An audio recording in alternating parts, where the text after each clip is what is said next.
Now, if you're a fan of the Dragon Ball series, I'm pretty sure you've had this argument or discussion plenty of times throughout the years that Goku always wins. He always comes in and saves the day, and nobody else has the chance to shine.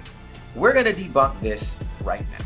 Now, if you guys are fans of geek culture content, make sure you hit that subscribe button and you have notifications turned on so you don't miss any future content. Now, before we get into the myth debunking, go ahead and smash that like button, show your boy some love. Now, I am a huge Goku fan. This is like my guy in anime, in fiction. He's like my favorite character, period. But today we're debunking some myths and misconceptions about him always coming in to save the day. So we're gonna go through each arc, primarily the main fights in those arcs, and there will be a couple of other myths that will be debunked along the way in this video, so if you don't want to miss that, let's go. Now, while there are a ton of people that are fans of the Dragon Ball series, I'm primarily going to be focusing on Dragon Ball Z and Dragon Ball Super. This is just a personal preference of mine. I prefer those two series far more than Dragon Ball. Keep in mind, I'm 30 years old. I saw the original series back in the early 90s. So we're gonna be starting out with the Saiyan/Frieza saga. I consider that one complete arc, one complete story, since we're being introduced to Goku as a Saiyan now with Raditz, and then ending that entire arc with Frieza. Now, if you remember, Raditz was actually beaten by Piccolo. Yes, it was a team up with Goku and Piccolo, but Goku died and so did Raditz. Victory goes to Piccolo. Now, fight number 2 in the Saiyan saga was Nappa and Goku. This is when Goku comes back from King Kai's planet on Flying Nimbus like a boss, and Kaioken's the hell out of Nappa. Nappa is done. Goku with the W. But then I feel like there is a big misconception about this next fight. Goku versus Vegeta. This fight is a draw. Now, some people will say, no, Goku beat Vegeta. No, he did not beat Vegeta. If you don't remember, Goku was completely taxed, completely burnt out at the end of that fight. Vegeta was also taxed, completely burnt at the end of that fight. Krillin had a sword to Vegeta, and Goku tells him to not kill him. They were both toast. Nobody won, nobody lost. It was a draw. Now, the next time we see Goku come in like a gangsta was against Raccoon on planet Namek. One shot your boy right in the stomach with the elbow, puts him out. This is the first time we ever hear anything about Super Saiyan in the series. He then goes and takes out Birder, and then Jace takes off. So I will say that because Jace took off, like he retreated, we'll give Goku a W on that because he retreated, but he didn't fight Jace. He would have beat Jace, but just giving you guys a heads up, he retreated. Now the next fight we see is Goku versus Captain Ginyu. Again, another misconception. Goku did not beat Captain Ginyu. Goku got body snatched from Captain Ginyu. He then chased down Captain Ginyu in Ginyu's body, then decided to fight with Krillin and Gohan against Captain Ginyu, and still couldn't pull out the W until Vegeta comes in and wrecks Ginyu for sure. So keep in mind, that was not Goku's win, that was a Vegeta win. And then obviously the big bad of that arc was Frieza, which Goku did get the W. Now, for semantics' sake, some people will say, well, did he really beat Frieza because Frieza was still alive? He came back to Earth and Trunks killed him, which is true, right? Trunks did kill Frieza, but Frieza was toast. Like, he was completely done after that fight. He couldn't fight back. My guy was missing half his body. Like, he was done. Goku won that fight, even though semantics, obviously Trunks killed him. Speaking of Trunks, we're going into the Android/Cell arc. Now, this arc was actually very, very plain with Goku. Goku's big fight was actually against Android 19, which he lost because of the heart virus. He just could not deliver the damage. Android 19 was just very strong at that time, considering Goku had the heart virus.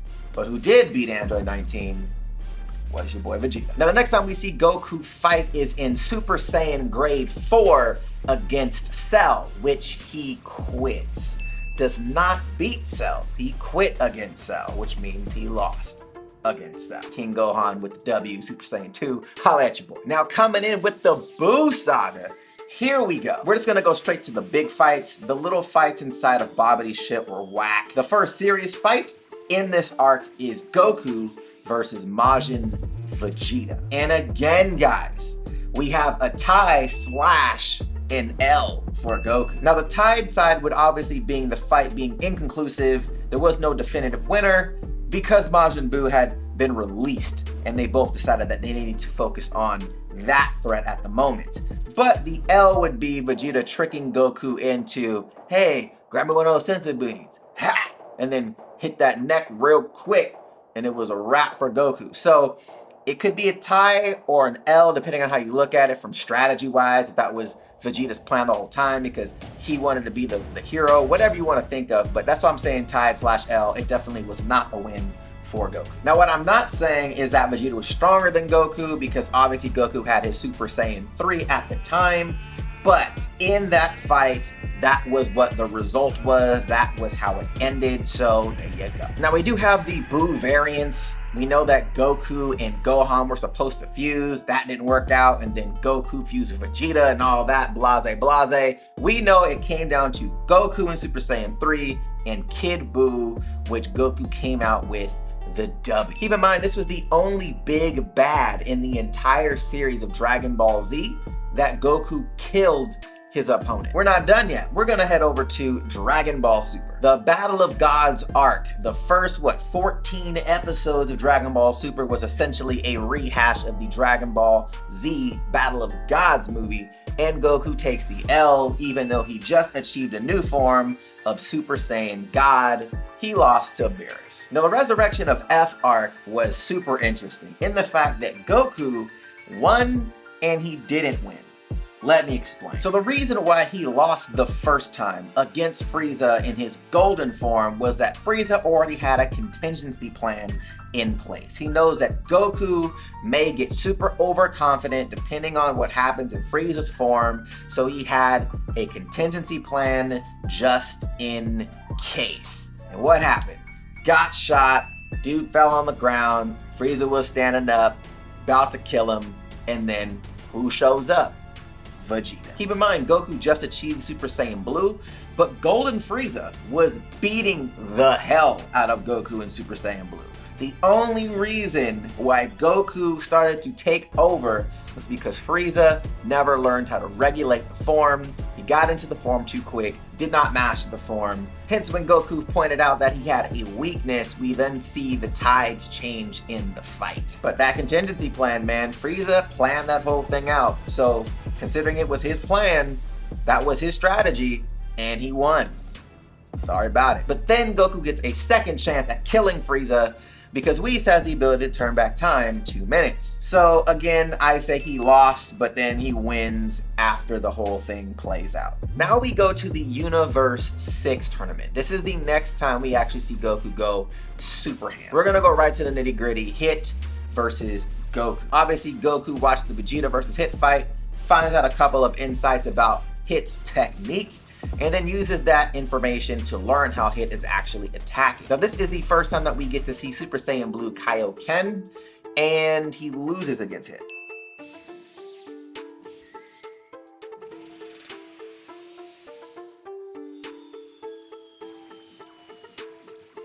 New form, loses. This is like a trend in Dragon Ball Super. He gets a new form, and he loses in that new form.